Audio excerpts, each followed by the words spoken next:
Olá, queridos amigos. Neste capítulo, Paulo se compadeceu amavelmente dos evangélicos tessalonicenses que, em meio a provações e adversidades, permaneceram fiéis a Deus.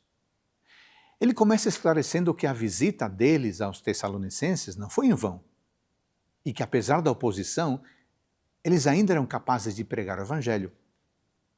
Por outro lado, os convertidos de Tessalônica sabiam melhor do que ninguém o que aquela visita missionária significava em suas vidas. Quando chegaram a Tessalônica, os gentios viviam em um paganismo sem esperança. E é ali que o mensageiro de Deus chega com palavras sinceras e de consolo. Quando partiram e depois de terem pregado em diferentes lugares, o coração dos apóstolos estava sendo julgado. Então, em sua carta aos Tessalonicenses, Paulo defende sua postura em relação ao que ensina, com palavras que foram aprovadas por Deus, guiadas pelo Espírito Santo, e sua intenção não era agradar aos homens, mas agradar a Deus, pois Paulo e seus companheiros não eram movidos pela cobiça ou a ganância.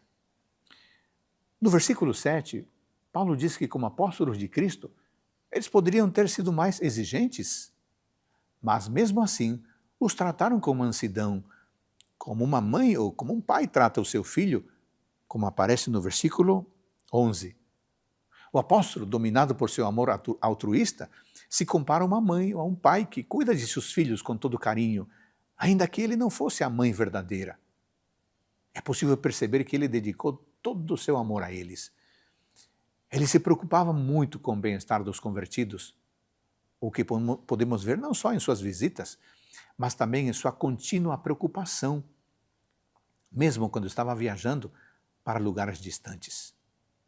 Tanto que no versículo 8, ele menciona seu deleite em compartilhar com eles o Evangelho de Deus e que eles não hesitariam em dar suas vidas por eles.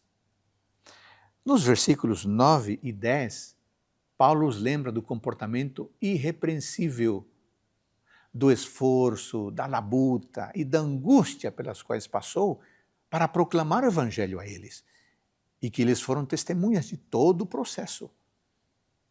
Paulo sempre teve a intenção de se sustentar, pois havia decidido proclamar o Evangelho gratuitamente. Ele não queria que ninguém tivesse motivos para acusá-los de pregar para obter ganhos materiais e, em muitos casos, trabalhou por conta própria para não se tornar um peso para a congregação. No versículo 12, Paulo os encoraja a levar uma vida digna de Deus, pois estavam enfrentando muita oposição devido às perseguições dos judeus.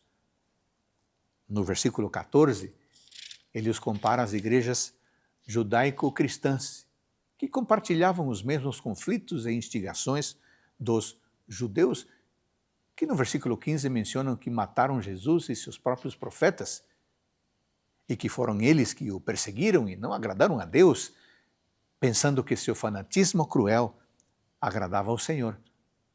Mas sua inimizade contra os cristãos era inspirada pela inveja, desencadeando perseguições contra os cristãos, tanto judeus como gentios. Como bons cristãos, devemos nos apoiar e ficar firmes diante das perseguições e das angústias, amando e cuidando de nossos irmãos, como os apóstolos fizeram com seus irmãos na fé.